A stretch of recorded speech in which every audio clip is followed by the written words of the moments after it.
বন্ধুরা, এই বাচ্চা মেয়েটি একদিন এই লাল গাড়িটির সামনে একটি ব্যাগ দিয়ে বসেছিল।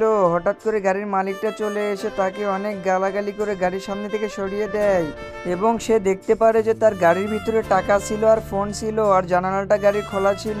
এটা দেখে মেয়েটি একটু অবাক হয়ে যায় এবং তার টাকা আর ফোন নিয়ে তার গাড়ির কেবিনে চলে আসে। কেবিনে আসার পরে তার ব্যাগের ভিতরে কিছু টাকা রেখে দেয় এবং ফোনটা তার কাছে রেখে দিয়ে তারপরে বন্ধুরা এই টাকার ব্যাগটি মেয়েটি কি করে সেটা দেখার আগে তার আগে বন্ধুরা, যারা মা বাবাকে ভালোবাসে তারা আমার ইউটিউব চ্যানেলটি সাবস্ক্রাইব করবে এবং ফেসবুক পেজটি ফলো করবে। আর যারা টাকাকে ভালোবাসে তাদের কিছু করার দরকার নেই। তারপরে মেয়েটি টাকার ব্যাগটা নিয়ে চলে যায় এই বাচ্চাটির কাছে। আর বাচ্চাটি দেখতেছিল রাস্তায় ঘুমাতেছিল, তার মাথার পাশে ব্যাগটি রেখে সে চলে যায় এবং একটু পরে বাচ্চাটির ঘুম ভাঙে এবং দেখতে পারে তার মাথার কাছে একটা ব্যাগ। সেই ব্যাগটা খুলে দেখতে পারে টাকার জুতো আছে এখানে। তো বন্ধুরা, ওই মেয়েটির জন্য একটা লাইক আর কমেন্ট তো করাই যায়।